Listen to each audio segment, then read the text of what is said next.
Vamos a seguir con el tema de la parte infecciosa. La otra vez hablamos de hongos, de virus. Bueno, ahora vamos a hablar de los otros bicharracos que pueden afectar la piel, que son bacterias y parásitos.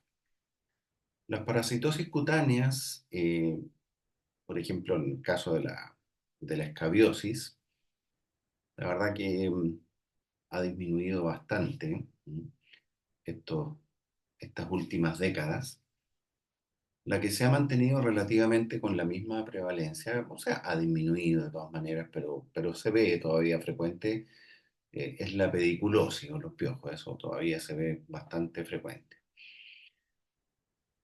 Pero la sarna no ha desaparecido, la van a ver, por eso es importante saber que es un parásito primero exclusivo de los seres humanos. La sarna del perro, la sarna de los caballos, la sarna de los chanchos, que existe de hecho, no se le pega a los seres humanos. Por eso el Sarcoptes se llama Sarcoptes scabiei variante hominis, es decir, definitivamente es específico. Así que es un mito si alguna vez algún paciente les dice que se pegó la sarna porque trabaja en el campo y trabaja con animales y se pegó ahí la sarna. No, la sarna se pega entre humanos o con objetos que se contaminaron con el ácaro, pero, como digo, o utilizado por un humano, digamos. ¿Ah? Eso es bien importante. Eh, el ciclo de vida, bueno, ahí lo pasé un poquito largo, pero una vez que se deposita un huevo, ese huevo aproximadamente eclosiona, es decir, aparece un mini parásito aproximadamente a los 4 días. Y ese mini parásito joven se denomina ninfa. De hecho, lo mismo sucede con el piojo y otros ácaros que en realidad necesitan unos días de maduración. Mientras maduran, no pueden fecundar, ¿ya? Por lo tanto, es en ese periodo en que tenemos que aprovechar de eliminarlo antes de que posteriormente un ácaro hembra comience nuevamente, una vez que es fecundada, a generar más huevos, digamos. Eh, bueno, como bien aparece acá, la mayor parte de las sarna es por contagio directo. También puede ser efectivamente por toalla, por alguna ropa, ropa de cama, sábanas, pero generalmente considerando que el ácaro igual no tiene una capacidad de sobrevida muy grande, digamos, en el medio ambiente.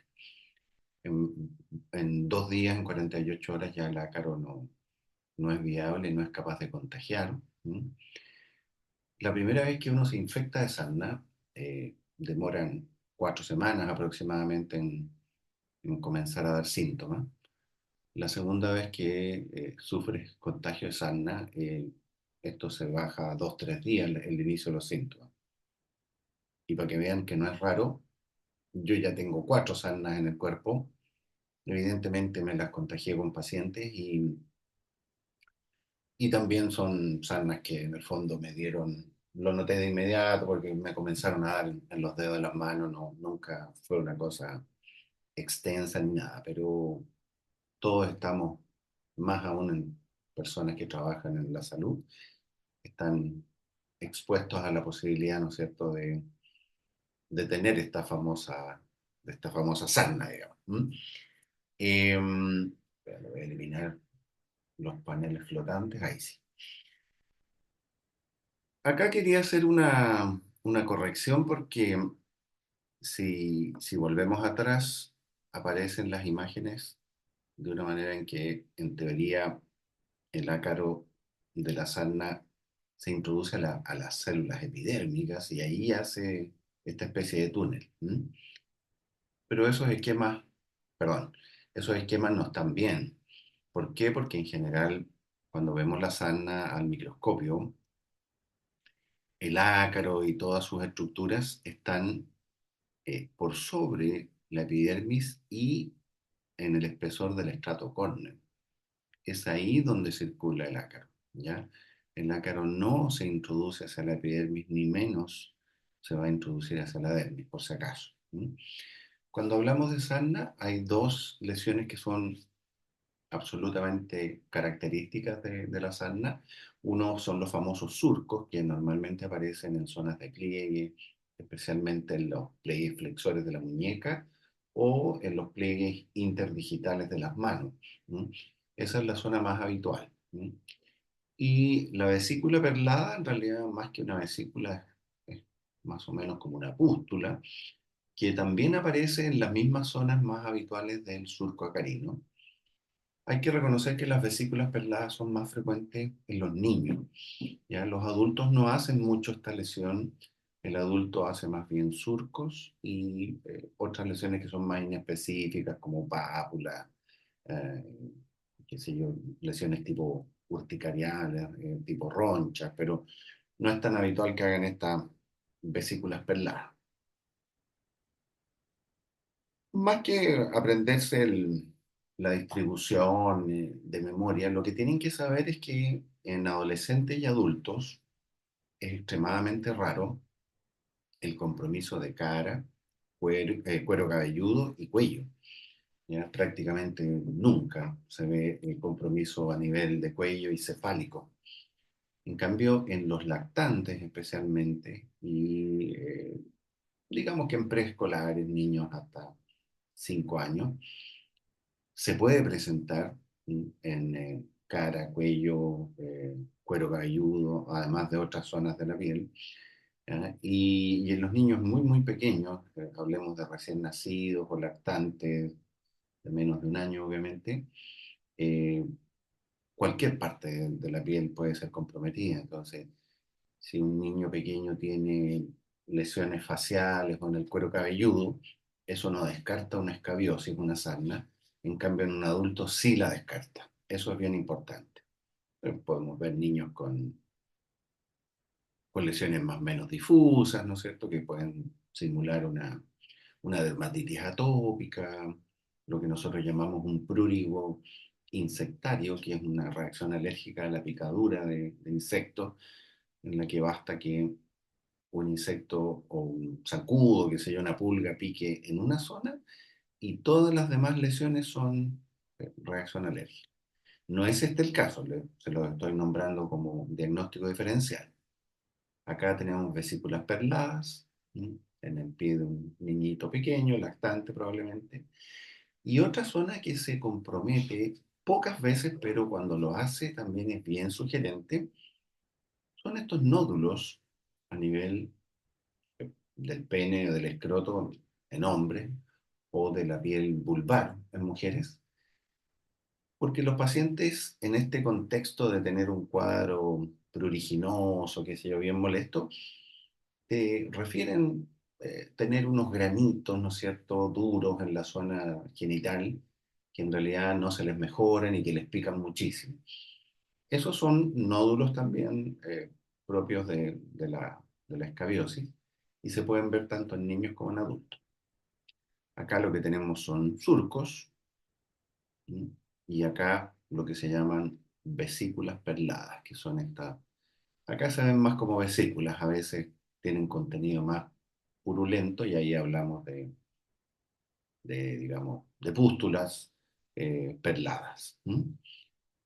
Acá claramente son lesiones más pustulosas, y que en general, como les digo, se presentan mucho a nivel de población pediátrica, especialmente bajo los 5 años. Cuando vean este tipo de lesiones, por favor acuérdense, una de las, creo yo, no sé, mi manera de ver la dermatología es que más que perder el tiempo en aprenderse la fisiopatología y las interleuquinas de la psoriasis, es mucho más importante grabar imágenes, recordar imágenes, por lo menos tener algo, alguna fotografía en el disco duro mental para cuando llegue el día de enfrentarse a pacientes con escabiosis, con psoriasis, con dermatitis, etcétera, etcétera. Bueno, lo más frecuente de la escabiosis es la sobreinfección, principalmente en los niños porque ellos se rascan mucho y normalmente con los dedos contaminados se sobreinfectan. ¿M? Otra complicación o quizás una forma de sarna es lo que se llama la sarna costrosa o noruega. La sarna noruega en general es una sarna brutalmente extensa. Cada una de estas zonas que ustedes ven de este color blanquecino, medio amarillento café, verdoso en algunas partes, cada una de estas áreas tiene miles de ácaros de sarna. Esta es una sarna muy, muy contagiosa porque está llena, pero llena, llena, llena de ácaros. Y se produce en pacientes que se contagian una sarna habitual, pero probablemente por problemas socio, socioeconómicos, ambientales, de higiene y también por inmunosupresión, tienen una proliferación así excesiva y completamente extensa. Desde ya les decía yo que en un adulto es rarísimo ver sarna en el cuello, en la cara y en el cuero cabelludo, y aquí esta paciente está absolutamente repleta. ¿Mm? Se da en niños, generalmente con malnutrición, en todo tipo de pacientes que estén en tratamiento, por ejemplo, para quimioterapia de cáncer, en pacientes VIH inmunosuprimidos, pacientes post-trasplantados, es decir, se suele ver en condiciones de inmunosupresión. La sarna es un diagnóstico clínico en el cual, aparte de que el compromiso muchas veces se da en esas zonas que les decía yo, de pliegue flexor de la muñeca, zonas interdigitales, estas vesículas o pústulas perladas, por ejemplo, a nivel de, digamos, de las palmas o de las plantas. Además de eso, eh, el diagnóstico es por la sintomatología, prurito, pero de predominio y principalmente nocturno. No es que al paciente la escabiosis no le pique en el día, pero en general sobrelleva bastante bien durante el día. De repente le pica, qué sé yo, pero llega la noche y todos refieren lo mismo, es decir, prurito intenso que comienza, digamos, a afectarle la calidad del sueño, se despiertan porque hay mucha picazón. Y el otro componente de la historia para hacer el diagnóstico es que esto comience a pasarle a otros miembros de la familia o a contactos, ¿no? Ya sea tu pareja, qué sé yo, o algún otro contacto, digamos, y que empiecen a tener síntomas también. Allá habla de algo que se transmite, que es contagioso. Nosotros para confirmar el diagnóstico hacemos un examen muy simple que se llama acarotest. Se raspa la piel en una zona donde tenga un surco, una vesícula, una pústula. No es una cosa muy profunda, se hace normalmente con una cureta, suavecita, roma. ¿Ah? También, bueno, se puede hacer con un bisturí, eso puede ser un poquito más violento. Y eso se observa al microscopio. Inmediatamente se ve el ácaro, se ven sus huevos y ya con eso hacemos el diagnóstico. ¿Mm? El tratamiento, básicamente acá en esta diapositiva salen algunos ejemplos que les doy yo. Lo que me interesa es que se acuerden que se puede hacer por vía oral o por vía local en crema. Hoy en día, honestamente, se prefiere la vía oral, es bastante más cómoda. El paciente igual se tendía a aburrir un poco de tener que echarse crema durante 3 días, después no echarse crema 4 días, después tener que echarse crema de nuevo 3 días. O sea, tampoco es nada terrible, se fijan, pero hay gente que le incomoda, que le da flojera, especialmente a nosotros, la especie masculina. Entonces, la ivermectina como medicamento es bastante más simple, basta con que te tomes la dosis que corresponde, que también eso a veces, creo que por aquí venía la dosis de la, claro, acá está, de la ivermectina. ¿Mm? A todo esto, bueno, acá solamente quería mencionarles que si vamos a usar algo local, lo que se usa hoy en día es la permetrina, el 5%, pero es una crema que hay que mandarla a hacer al recetario magistral. Es barata, pero hay que mandarla a hacer. No está disponible en los, en los consultorios, en los SEFAM, en los hospitales. Lo único que hay es vaselina azufrada, que nosotros la reservamos básicamente para las embarazadas, ¿ya? Porque es muy incómoda de usar, es pegajosa y además tiene un olor a azufre verdaderamente desagradable. Aparte de la hediondez, te ensucia la ropa, la sábana, es un desastre, o sea, eso está como bien obsoleto, ¿ya? Se sigue usando en embarazadas, lo reconozco, porque en embarazadas, en teoría, la permetrina y la ivermectina no debieran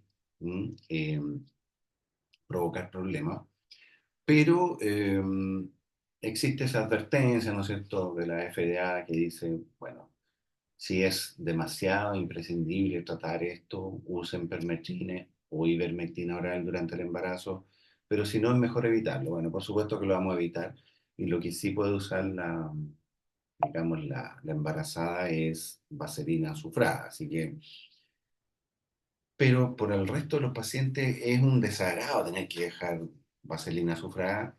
Por lo tanto, y esto también es una enseñanza que les quiero dejar, el paciente de hoy en día que va a consultorios, hospitales, yo les diría que el 90% son personas que tienen la posibilidad de hacer un gasto pequeño en una crema, en algunos comprimidos, qué sé yo, si tú se lo planteas como algo muy relevante. ¿M? No es como antes, yo viví esa época en que realmente la gente tenía una pobreza brutal, de tal manera que, o sea, ni soñar decirle, oiga, ¿se puede comprar esta pastillita? No había ninguna posibilidad. Pero hoy en día la mayoría, no todos, pero la mayoría pueden. O sea, hay que decirle, mira, en realidad no tenemos el tratamiento apropiado acá, pero lo podemos dejar. Te puedes comprar estas cápsulas de ivermectina, qué sé yo, y bueno, y ahí quería llegar. La dosis es,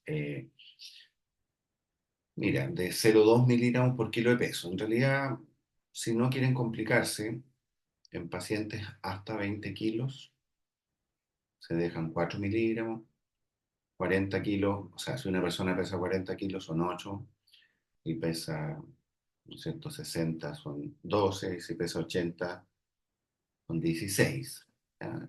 Bueno, por supuesto que hay gente que pesa más que eso, pero generalmente uno llega a 16 miligramos.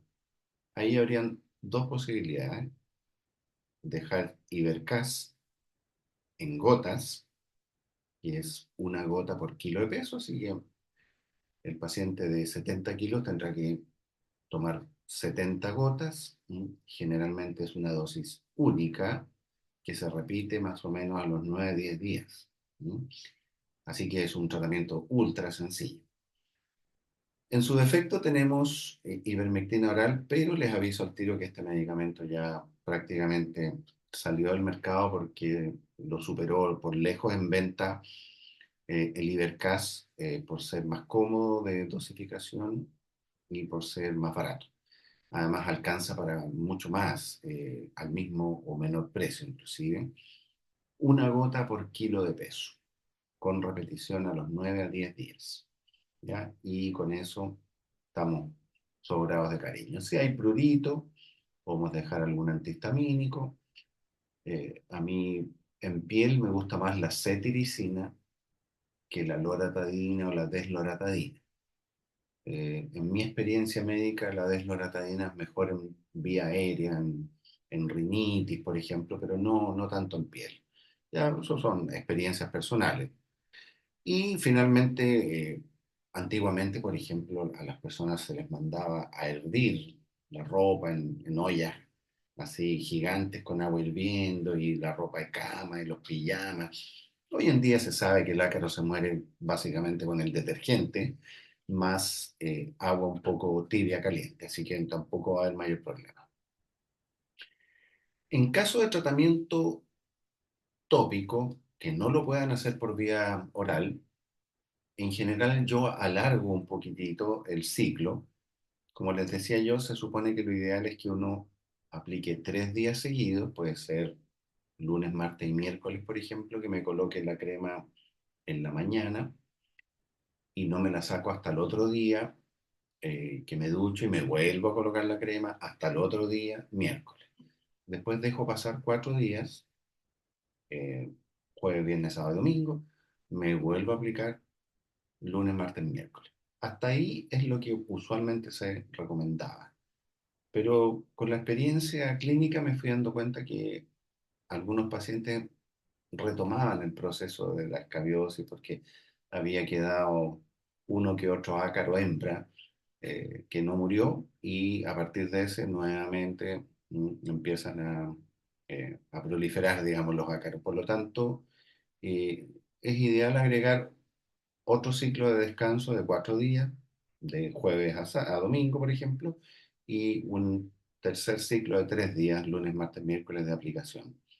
Estoy pensando en esta crema que aparece acá, que se las puse de ejemplo, a la cual yo le agrego corticoide porque el corticoide es mucho mejor para quitar la picazón en la piel.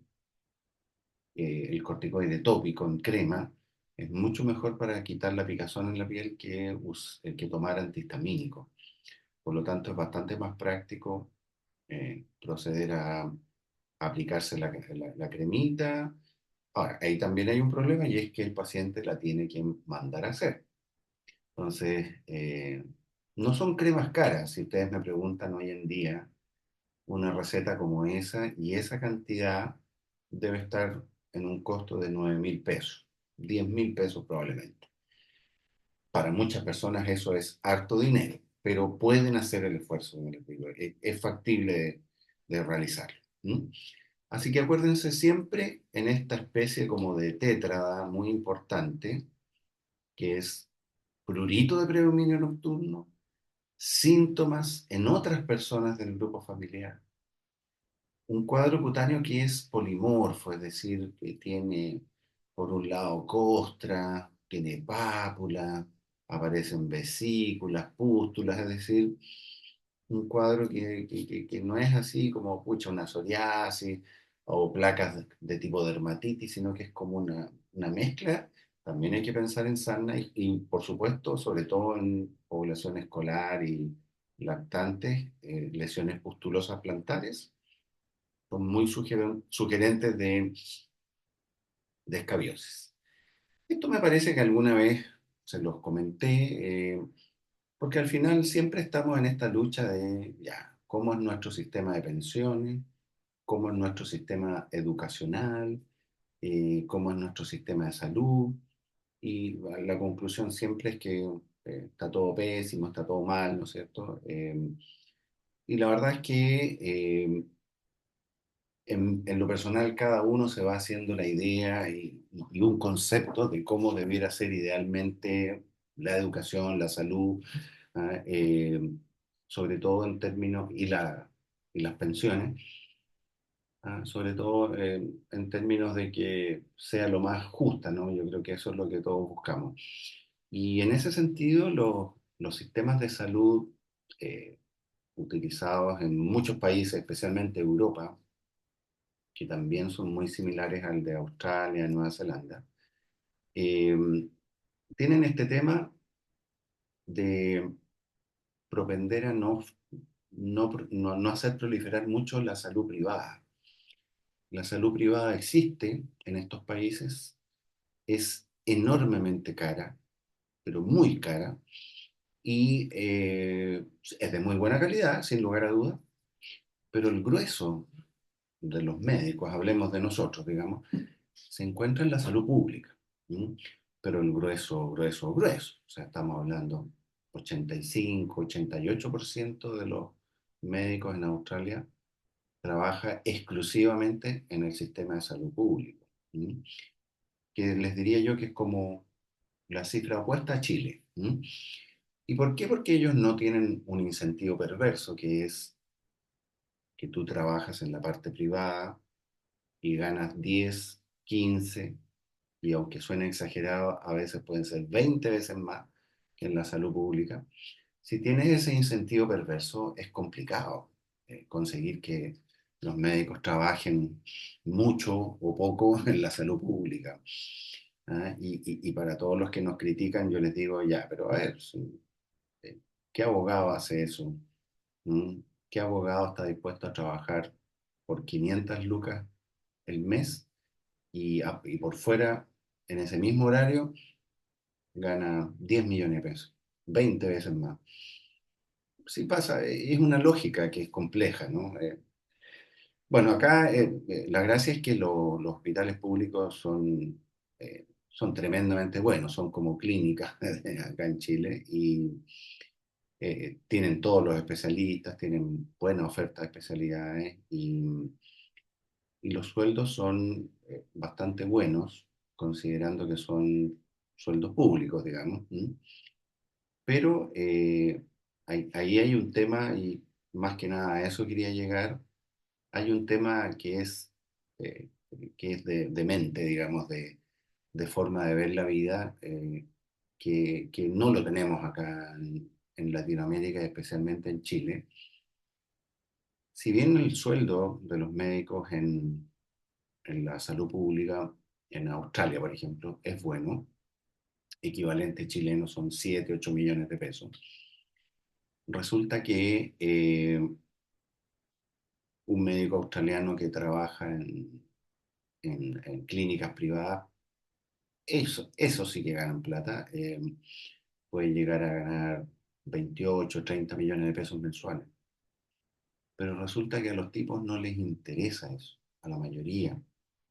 Lo que quieren es hacer bien su pega, ayudar, cumplir con esa parte linda de la profesión, y a las 5:30 de la tarde, hasta luego, me voy para la casa, me voy a hacer deporte, me voy con mis hijos, me voy con mi familia, me voy a, no tengo familia, me voy a leer, me voy a un café. O sea, estos tipos viven. ¿M? No, no viven para trabajar, trabajan para vivir. Y eso nosotros acá en Chile lo perdimos, los médicos, hace mucho tiempo. Somos bestias, somos animales de trabajo insisto, por el incentivo perverso. Mientras más trabajas, más ganas. Mientras más ganas, más consumes. Mientras más consumes, más ingresos necesitas generar de manera permanente. Temas, son temas que, por supuesto, se puede ahondar ahí en distintos aspectos de eso, ¿no? La pediculosis o piojos, digamos, que, ojo, que no solamente están los del cuero cabelludo, también existe una pediculosis corporal y una pediculosis a nivel genital, que es conocida coloquialmente como tener ladillas. ¿M? Cada uno de esos tres piojos, digámoslo así, son distintos morfológicamente. Por supuesto que el que está más frecuentemente extendido, ¿no es cierto?, especialmente en la población escolar, son los piojos de cuero cabelludo, ¿no? Que algunos, es bueno quitar algunos mitos. ¿Ah? El piojo del cuero cabelludo no salta hacia otra persona. Si se contagia por contacto. Por eso afecta más a mujeres que a hombres, porque el pelo un poco más largo favorece, ¿no es cierto?, el contacto a veces al acercarse, al conversar, qué sé yo, y hay un contacto pelo-pelo. Pero no es que, chuta, no, que nos estamos pegando los piojos porque los piojos en el fondo vuelan y saltan de una persona a otra. Eso no ocurre. Son tremendamente contagiosos y lo que es peor es que son muy prolíficos. La hembra produce 100, 150 huevos al día. Entonces ustedes comprenderán que es muy fácil que esto se expanda. El ciclo es parecido, ¿no? Una vez que se genera el huevo, que es una liendre, eclosiona este huevo y más o menos en 7 a 10 días la tenemos ya en forma adulta. Y la forma adulta es la que puede, ¿no es cierto?, fecundar y generar nuevamente huevos que van a demorar 10 días aproximadamente para generar la forma adulta, digamos. ¿M? Y así el ciclo continúa. ¿M? Si la diferencia con la sarna es que la hembra del piojo produce muchísimos huevos. La hembra de la sarna produce 10, 15 huevos diarios. Acá son 100 a 150. ¿M? Em, Bueno, respecto a la sintomatología no hay mucho que decir, todos sabemos que consiste en este prurito, en la presencia de liendres visible. Mucha gente, eso ha sido divertido durante mi vida eh, dermatológica porque llegan pacientes consultando por alergia. Les pica la zona del cuello, qué sé yo, no, doctor, yo creo que es el cuello de la camisa o de la blusa, o el perfume o el champú, y resulta que tienen piojo. Y a algunas personas no les agrada mucho que uno les diga que tienen piojo. ¿Ah? Lo consideran casi como una ofensa, cuando en realidad es absolutamente común, le puede pasar a cualquiera. ¿M? Pero me ha tocado hacer diagnóstico de piojos que incluso no me creen. No, me dicen, no, doctor, no, no, yo no puedo tener piojos, ¿cómo es posible? Pero sí, pues, todos podemos tener. ¿M? De hecho, hubo más de un trabajo, este es del 2016, pero después se hicieron varios trabajos en que describían que con el tema de las selfies, qué sé yo, aumentó la prevalencia de piojos en la población escolar principalmente, por esta cercanía, ¿no es cierto?, este contacto, por lo que yo les explicaba, que se pasa un piojo al otro, de un cabello al otro, digamos, principalmente. ¿Mm? Eh, Ver el piojo no es tan habitual, salvo en personas que tienen una pediculosis muy severa. Severa se refiere a con muchos piojos, ¿no? Pocas veces es severa. La gran complicación de la pediculosis, al igual que la sarna, es la sobreinfección bacteriana. Y ahí ya se pone un poquito más desagradable la cosa. Lo que vamos a ver casi siempre son liendres. Entonces la pregunta clásica es, pucha doctor, ¿estas liendres serán vitales o no? ¿Generarán un piojo o no, como para sacárselas o no? Bueno, y lo que se ha estipulado es que si la liendre está a más de 6 milímetros de distancia del cuero cabelludo, normalmente es porque ya es solamente el resto ¿no es cierto?, de la cubierta proteica, pero ya no hay un huevo adentro, digamos. ¿M? Así que ese es un dato interesante. Y acá en este acercamiento, ustedes pueden ver que el abdomen de este ácaro tiene sangre, por eso se ve rojo. ¿Y por qué? Porque los piojos, la sarna, todos estos ácaros son hematófagos, de eso viven, de eso sobreviven, y eso permite que los podamos eliminar tomando una pastilla, porque si ustedes se preguntan, pucha, si lo que me elimina el piojo, la liendre, es el champú por fuera, ¿de qué me sirve una pastilla? No, la gracia es que las pastillas y también los productos que vienen en crema o en champú son tóxicos, ¿ah?, para el ácaro en la medida que es capaz de tragarlos y absorberlos, digamos, si no, no le van a hacer absolutamente nada. Mira, con los piojos lo clásico era siempre mencionar lo de siempre, porque el champú, la loción contra los piojos, y ahí teníamos marcas conocidas como la Unol, eh, habían, había uno que, Bichol, me acuerdo, Bichol, qué sé yo, bueno, y otros. Pero ya hace muchos años que lo que se hace, especialmente en colegios o liceos, o escuelas en donde ha habido muy recurrentes episodios de piojos en los años previos. Normalmente los apoderados, consiguiendo recetas, ¿no es cierto?, con nosotros o algún médico general, hacen lo que se llama un tratamiento preventivo, que es tomar una vez a la semana ivermectina, ¿m? A la dosis que corresponde, por supuesto, para el peso del paciente. Por ejemplo, si mi hija de 10 años resulta que el año pasado se lo pasó todo el año con piojo, otros cursos también, y este año ya estamos en abril y he tratado ya he tenido que tratarla una vez por piojo. Bueno, generalmente en esos casos, a esos pacientes se les deja un tratamiento que consiste en tomar un día a la semana, puede ser todos los domingos, todos los lunes, ivermectina. Si pesa 10, perdón, si tiene 10 años, lo más probable, bueno, obviamente preadolescente, que estemos en unos 34 kilos, 32 kilos, y ahí la dosis está entre 20 y 40 kilos, o sea, serían más o menos 6 miligramos. ¿Mm?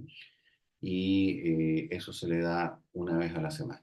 Por ahí, muy angustiadamente, cuando he dicho esto, me han preguntado, pero doctor, ¿cómo le vamos a dar un remedio así a un niño más encima y todas las semanas durante todo el periodo escolar? Bueno, sepan ustedes que la ivermectina es un medicamento que es neurotóxico, pero solamente para estructura nerviosa de ácaros. No tiene acción sobre receptores eh, del tejido nervioso ni de otros receptores en el ser humano. Por lo tanto, es un medicamento enormemente seguro, extremadamente seguro. De hecho, si hay que dejarlo en el embarazo, se podría dejar. Como les decía yo, la FDA, por falta de estudios, todavía faltan años de estudio, pero créanme que ustedes van a ver el minuto en que la FDA ya va a decir que este medicamento es absolutamente inofensivo, inocuo. ¿Mm? Así que acuérdense de ese esquemita de una vez a la semana de ivermectina. Por supuesto, si el paciente viene con un cuadro de sobreinfección bacteriana en el cuero cabelludo, hay que tratar eso primero. Normalmente lo que vienen muy irritados, inflamados, con prurito y además con infección, así que yo primero trato un poco la reacción alérgica que genera el piojo más la infección. Y una vez que eso ya bajó, que puede ser después de una semana de tratamiento, podemos o dejar un tratamiento local o podemos dejar la ivermectina oral. Yo durante muchos años recomendé esta loción para usar una noche a la semana durante todo el año escolar. Y créanme que tuve a muchos escolares y madres y padres contentos porque realmente lograron controlar algo que era un infierno, esto de tener que estar preocupados de los piojos permanentemente durante el año escolar. ¿Mm? Así que igual les quise dejar de ejemplo esta loción. Esta loción también no es cara, usualmente también oscila entre 9 y 10 mil pesos y puede terminar siendo una tremenda solución para un paciente con piojos recurrentes en el fondo. Y si no, esto que les decía yo de la ivermectina en dosis, dependiendo del peso del paciente, una vez a la semana. ¿Mm? Hay otros datos prácticos y otros que son como anecdóticos, como por ejemplo, mucha de la gente que va a lugares más caribeños y quieren evitar picaduras de insectos, como para evitar, por ejemplo, el dengue o la fiebre amarilla.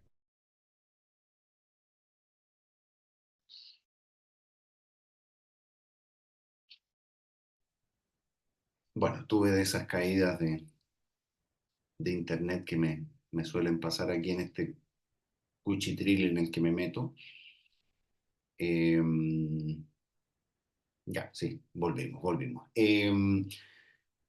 Bueno, me parece que quedamos hasta esto de los tips, que en el fondo les comentaba yo que pacientes que viajan al Caribe, qué sé yo, lugares donde quieren evitar eh, que se produzcan, ¿no es cierto?, picaduras de insectos como, qué sé yo, el fiebre amarilla, el dengue, eh, toman complejo B. ¿M?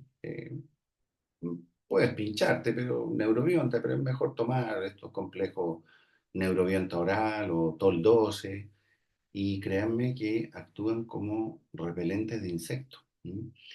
Al parecer el complejo B al tomarlo se deposita en la piel y va generando algo que no está tan claro que evita que los insectos por un lado piquen y que por otro lado te contagies con sarna o con, qué sé yo, eh, piojo, digamos. Así que es un datito ahí, una cosita práctica por si desean. Y sí, no, sí, sigo en, de repente digo estoy hablando solo. Ah, no, no, no, seguimos. No, esto es un poquito por la actualidad penosa que estamos viviendo ahora. No puedo creer que después de haber pensado casi que nos íbamos a extinguir como especie con el COVID, después de haber estado todos muertos de susto y de alguna manera colaborando todos los países para lograr avanzar en la pandemia y desarrollar una vacuna, tratamiento, resulta que ahora tengamos este tipo de conflictos, ¿m? Y más de uno, por supuesto. O sea, ahora estamos centrados en Israel, pero sigue la guerra en Ucrania con Rusia y así hay, bueno, montones de conflictos en otros lados, una cosa impresionante. Eh, el Medio Oriente es muy hostil para Israel porque Israel es el único país con religión judía, todos los demás son musulmanes, primero que nada. Eso podría ser o podría no ser un problema si, eh, sin ofender, digamos, fuesen países un poquito más civilizados mentalmente, ¿no? Pero no lo son, y de tal manera que estas diferencias religiosas producen diferencias también geopolíticas, digamos. Y además, entre ellos mismos también tienen diferencias, ¿ah? El musulmán turco es diferente al musulmán iraní y es diferente al musulmán de Arabia Saudita. La mayoría de los musulmanes son del movimiento que se llama sunitas, que es una forma de interpretar el Corán. Y algunos son de otro movimiento musulmán que se llama chiitas, que es otra forma de ver el Corán. Y los chiitas son fundamentalmente, eh, digamos, o su país principal es Irán, y por supuesto están repartidos también en algunos países de Arabia. Por alguna, no sé si casualidad, resulta ser que los principales grupos terroristas son chiitas. Eh, el único que no se definía como chiitas era el Estado Islámico, que ahora, como ustedes vieron, ya casi desapareció, pero Hezbollah, que está en el Líbano, y Hamas, que está también un poco en el Líbano, pero principalmente en Palestina, son chiitas. Bueno, y el problema que tenemos ahora es que eh, tanto desde Gaza como del sur del Líbano, de Cisjordania en general nunca ha habido mayores problemas. Cisjordania se resignó a que Israel le ha ocupado bastantes territorios y Cisjordania dijo, bueno, ya, me entrego nomás, voy a dejar que estos gallos abusen de mi territorio, pero a cambio de algo muy bueno que yo creo que ahí se dieron cuenta que valía la pena. Gaza es un país pobre per se, y la verdad que vive básicamente de la solidaridad de países como Irán, por ejemplo, y de otros países musulmanes. En cambio, Cisjordania se dio cuenta que si permitía que los israelitas eh, un poco ocuparan parcialmente su territorio y ocuparan mano de obra de cisjordanos, que son palestinos. Insisto, Cisjordania es esto y Cisjordania es parte de Palestina. Lo más conocido de Palestina es la Franja de Gaza, pero esto también es Palestina. Y los palestinos de Cisjordania igual odian a los israelitas, pero se entregaron, como digo, y ellos son generalmente trabajadores, profesionales que trabajan en empresas o en proyectos agrícolas, industriales, israelitas, ¿m? Porque se dieron cuenta que al lado tienen un país enormemente tecnologizado, avanzado, con un desarrollo científico, cultural impresionante.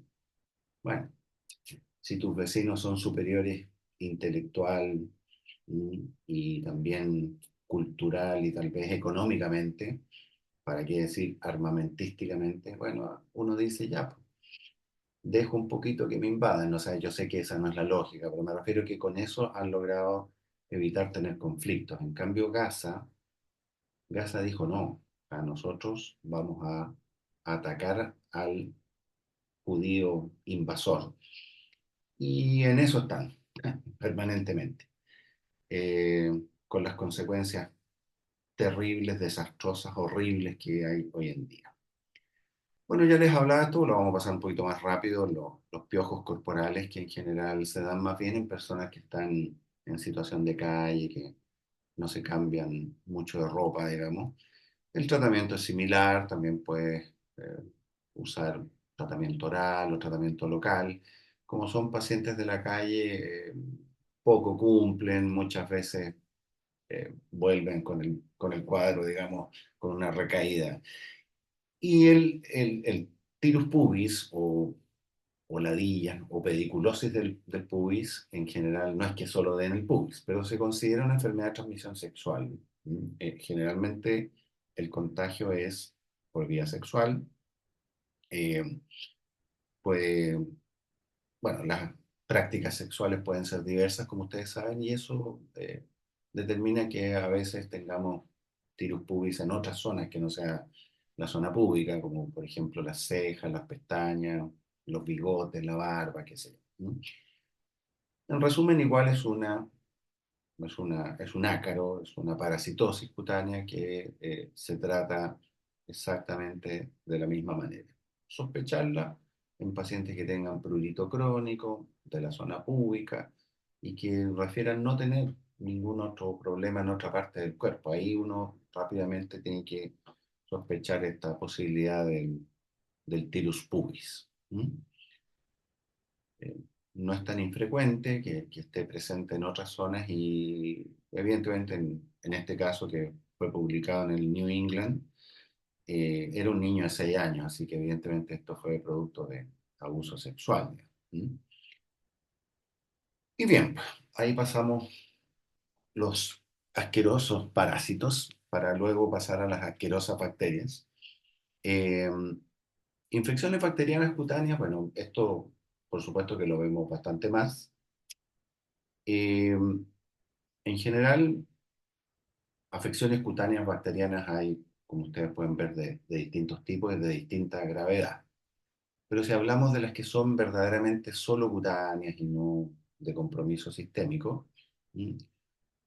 Vamos a hablar principalmente de aquellas que comprometen las zonas más superficiales de la piel, ¿m? Y que no tienen tendencia a hacerse sistémicas la mayor parte de las veces. ¿M? Dentro de eso, hay distintos nombres, distintos grupos, dependiendo, ¿no es cierto?, de la zona en donde se produzca el compromiso. Por ejemplo, en el caso del impétigo vulgar, es probablemente, junto con la foliculitis, la infección bacteriana más frecuente. El impétigo vulgar se sigue viendo mucho más en niños por sobreinfección de alguna dermatitis en la cara, eh, algún pequeño brote de herpes simple que se sobreinfecta. Y acá está involucrada las dos bacterias clásicas, Staphylococcus aureus y Streptococcus pyogenes. Es una infección considerada mixta, por lo tanto, en general se debe tratar con algún medicamento, ya sea tópico u oral, que combata o ataque a ambas bacterias. ¿M? Normalmente son costras amarillentas, ¿ah? Que son a veces, no sé si aquí, sí, son exudativas, ¿no? Son bien llamativas porque son costras de un color amarillento que además la madre o el padre refiere que le partió una o dos y después esto le ha ido aumentando, pero que antes lo que tenía era una alergia en la cara, que le picaba, qué sé yo, porque generalmente el impétigo es una sobreinfección bacteriana. Puede llegar a ser bastante extenso. ¿M? A pesar de todo, un poco violento que se vea, no es una afección grave, ni mucho menos, pero por este nivel de compromiso es importante tratarla justamente para evitar que se produzca esta como diseminación bacteriana. Es importante también tener claro que se puede dar en población adulta, así que no es exclusiva de los niños. Y en los adultos igual se va a ver con estas costras amarillentas, ¿no es cierto? A veces un poco exudativas, ¿m? Que el paciente en general no se queja de dolor, incluso más bien se queja de picazón, porque muchas veces son sobreinfección de patología cutánea, como dermatitis, por ejemplo. ¿M? A los pacientes en general se les trata con antibiótico local. Debo decir que se usa oral básicamente si uno ve una extensión mayor, como habla aquí de más de 5 lesiones. Eh, el tratamiento local hoy en día es tan bueno que en general no es necesario dejar oral, porque la mupirocina y el ácido fusídico son los dos antibióticos que se están usando hoy en día. Ya no se usa la gentamicina, la neomicina, el cloranfenicol. Esos eran los antibióticos de antes. Ahora estos son los antibióticos que se usan, que son excelentes para estafilococo y streptococo piógenes. Si hay más de 5 lesiones, pasamos, digamos, a utilizar eh, antibióticos que sean antiestrepto y antiestáfilo, como es el cepadroxilo, por ejemplo, como puede ser la mezcla amoxiclavulánico. Principalmente esos dos son los que más usamos. Normalmente ese es nuestro grupo terapéutico. Algunos ejemplos de ácido fusídico, mupirocina. La mupirocina viene genérica también, se puede comprar como mupirocina al 2% en ungüento, en cambio el ácido fusídico solo viene de marca. Así que yo en general dejo mupirocina por razones económicas. La moxiclavulánico, que puede venir genérica o de marca, el cefadroxilo también. Así que impeti vulgar, sospecharlo y tratarlo. Mientras antes lo traten, menos posibilidades de tener que utilizar antibióticos orales. La erisipela y celulitis, esto va a ser un motivo de consulta en pacientes generalmente diabéticos que llegan con una zona enrojecida, principalmente en las piernas.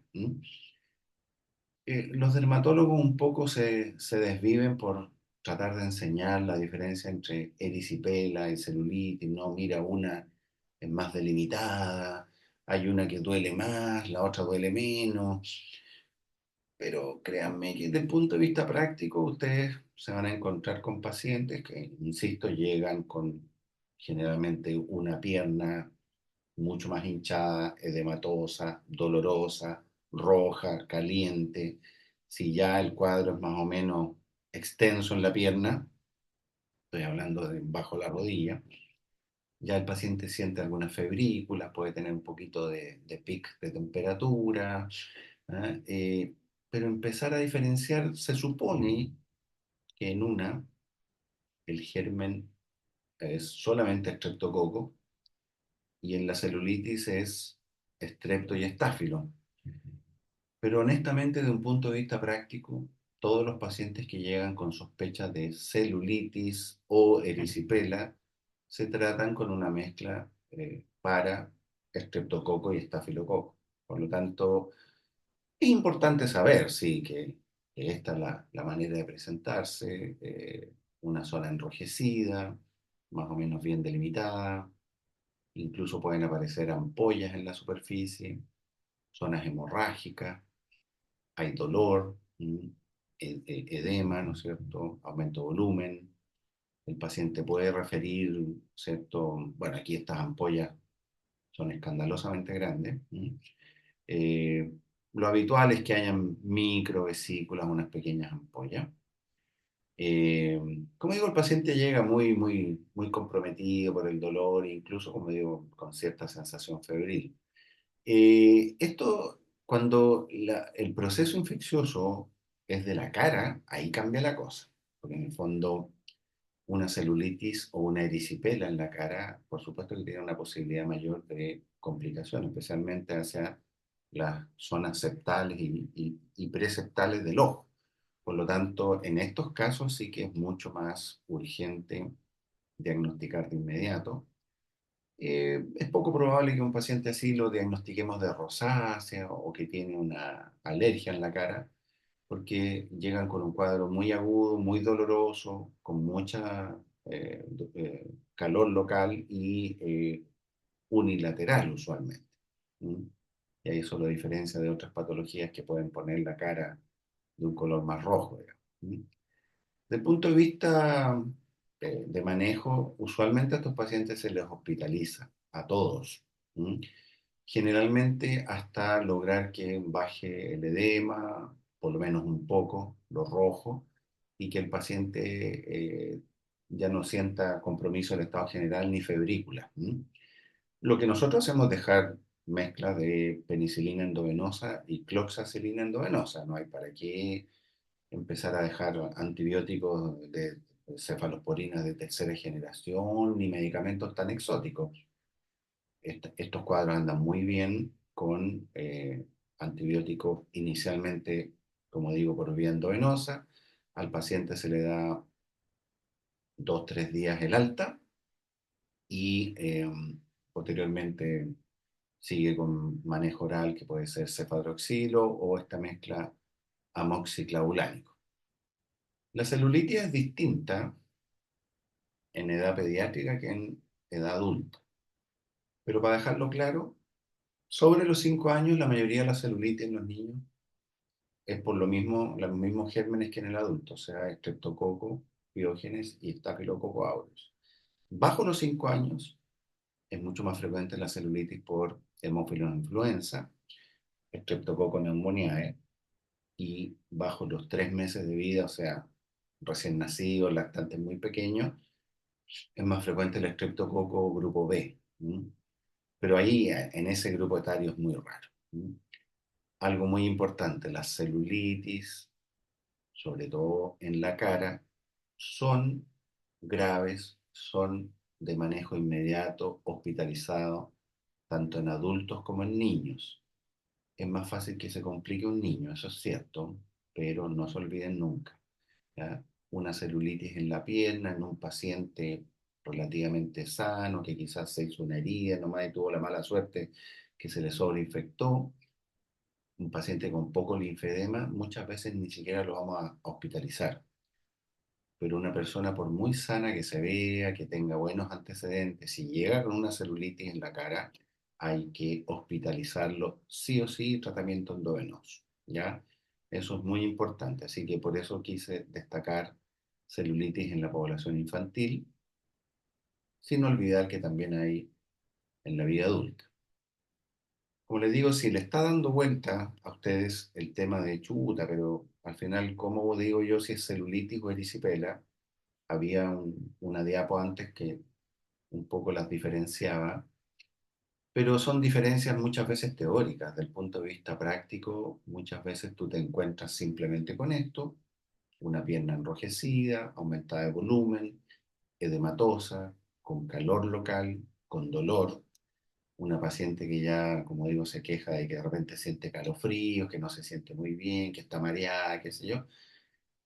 Bueno, y decir si esto es celulitis o erisipela en realidad es una disquisición teórica innecesaria. Lo importante es señalar que es un cuadro infeccioso que requiere, lo más probable también es que esta paciente haya que hospitalizarla, y tratamiento endovenoso con antiestáfilo y antiestreptococo. Eso es lo importante. ¿Mm?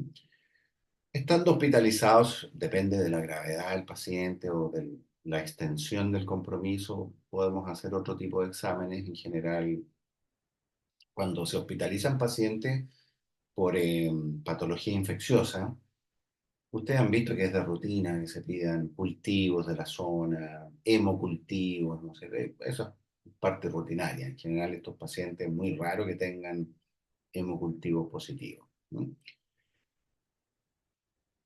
Este es un cuadro que lo van a, si es que les toca ver alguna vez, lo van a ver muy poco, pero es una complicación de infecciones estafilocócicas a veces completamente.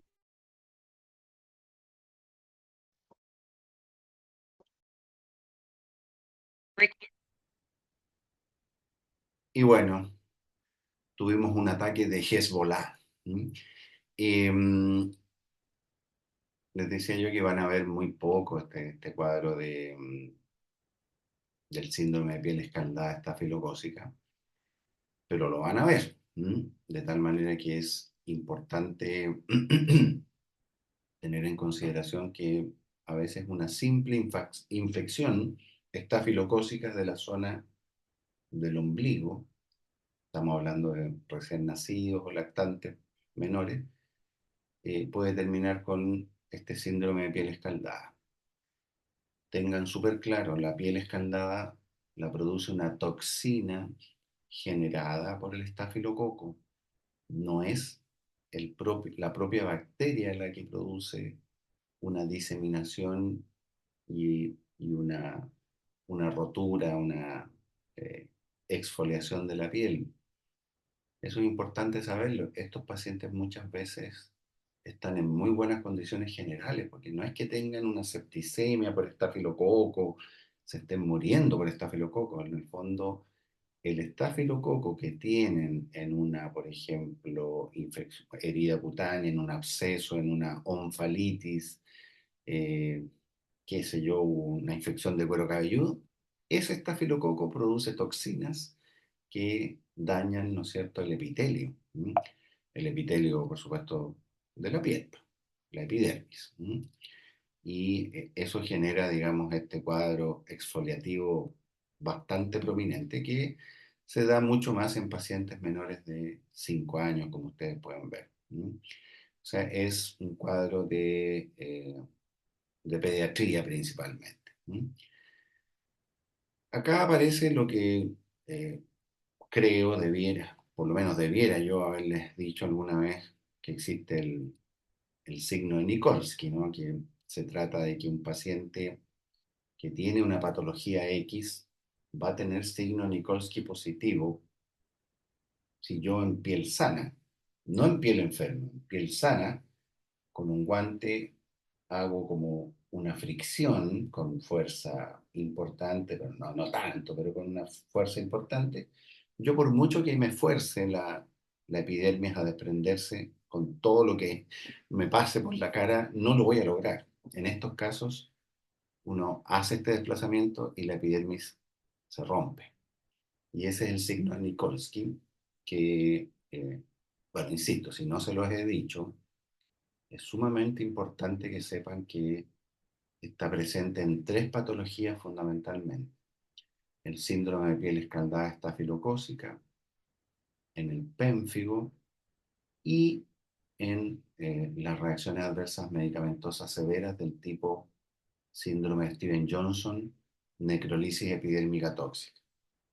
Y estas tres últimas cosas que les acabo de decir es importante, como digo, que la tengan en el disco duro porque eso lo van a preguntar en el EUNACOM. Es una pregunta clásica de EUNACOM.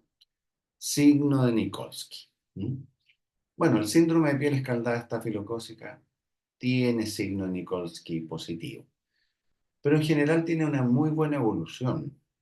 ¿No? Normalmente evoluciona a la mejoría, no quedan secuelas, no quedan marcas en la piel, con un buen tratamiento antibiótico no pasa nada, tampoco con el estafilococo, ¿ya? A diferencia de el Steven Johnson Net y el pénfigo, que son cuadros mucho más graves, que tienen mucho más mal pronóstico y tienen incluso cierta mortalidad. ¿Mm? Acá hay un paciente adulto que está con un Steven Johnson, perdón, con un síndrome de piel escaldada estafilocosis. Eso nos sale espontáneo a nosotros los dermatólogos porque si tú ves a un paciente con este nivel de exfoliación cutánea, si es un niño, como dermatólogo te piensas inmediatamente en síndrome de piel escaldada, estafilocosis. Y si es un adulto, prácticamente mi mente de inmediato se va a Steven Johnson Net. ¿Ah? Ese es el primer diagnóstico que uno va a pensar, no en síndrome de piel escaldada, estafilocosis.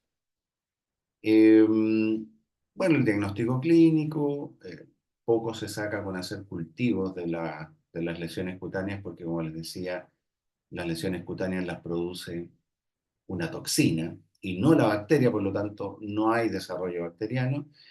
Y el tratamiento es antiestafilocócico y punto. Generalmente se deja cloxacilina. Lo más importante en estos pacientes es el manejo de sus lesiones cutáneas, que se ve de la parte más bien eh, de evitar, prevenir infecciones, ¿no es cierto? Cubrir las lesiones con gasas húmedas, etcétera, etcétera. Existe una forma localizada de síndrome de piel escaldada que se denomina impétigo ampollar o también impétigo buloso, que es sinónimo. También se ve mucho más en los niños. ¿Sí? Son pacientes que llegan con estas lesiones ampollares que, créanme que más de una vez se han mal interpretado como abuso infantil, ¿sí? O maltrato infantil más bien. Porque claro, cuando no está la ampolla, o si está, inmediatamente el médico clínico dice, bueno, aquí qué raro, o sea, tenemos ampollas en una zona tan localizada, el niño no tiene otro compromiso cutáneo en otra zona, esto huele raro, o sea, aquí a este niño algo le hicieron y en realidad no, po, ¿m? No es quemadura, sino que es una infección estafilocócica. Por ejemplo, en las otras imágenes no se puede determinar de dónde viene la infección, el foco original me refiero, pero aquí sí se ve. Este bebé tiene una onfalitis estafilocócica y el estafilococo que le está produciendo esta infección de la zona umbilical liberó toxina exfoliativa y produce estas ampollas. Ustedes me dirán, pero y doctor, ¿qué determina que le salgan solo estas ampollas o haga un síndrome de piel escaldada estafilocócica? Pues bueno, lamentablemente eso es algo que el sistema inmune de cada individuo responde distinto, nada más, ¿no? No hay una infección que predisponga más a una u otra, eso no está determinado. ¿M? El tratamiento en general es igual, es con lesiones, perdón, con antibióticos orales. Aquí habla de que solo en las lesiones extensas, pero no. En general es necesario dejar el antibiótico oral para evitar que se siga produciendo más toxina, ¿no es cierto? Estafilocócica y vaya generando más exfoliación. Hay una tablita que encontré bien práctica porque las dosis medicamentosas en pediatría es el típico dolor de cabeza que uno tiene que estarse aprendiendo, que esto, que lo otro. Algunos mecanismos de acción, especialmente compuestos que se utilizan como acaricida. En el fondo los acaricidas son insecticidas, básicamente. Lo que pasa es que son más específicos y se pueden usar en humanos, ¿m? Pero son básicamente insecticidas. Y finalmente ya me imagino que deben estar un poco cansados, pero... Y capaz que esto también ya se los haya hablado, porque, bueno, obviamente los temas que me gustan de repente los repito en algunas presentaciones, pero esta es la energía del futuro. Estamos claros que la energía del futuro es la energía verde, ¿no? La energía solar, la energía geotérmica, la energía, ¿no es cierto?, eólica, pero hay una limitación que eh, es brutal, digamos, la cantidad de energía que consumimos los seres humanos.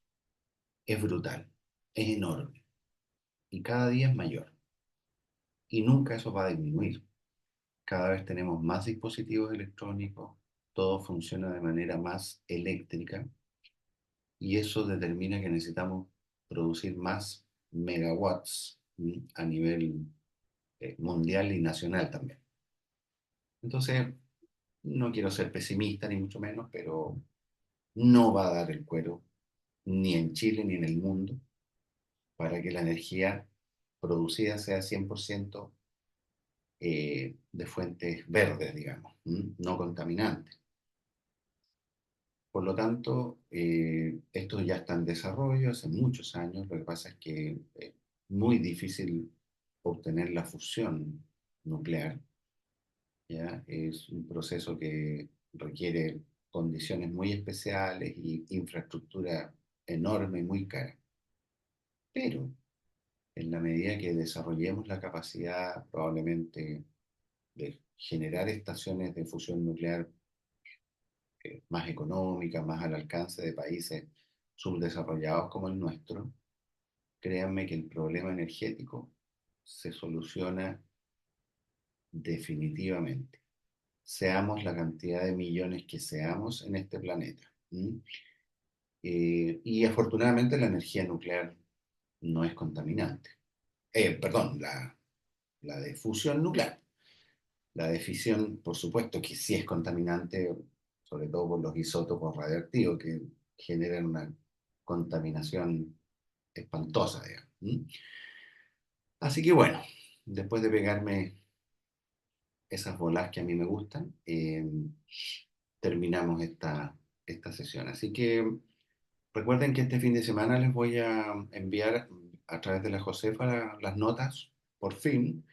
Eh, Como digo, aparte de este examen que ya está programado para el 6 de diciembre, tenemos que hacer una prueba. Si quieren, la podemos hacer a fines de noviembre, a mí me da lo mismo.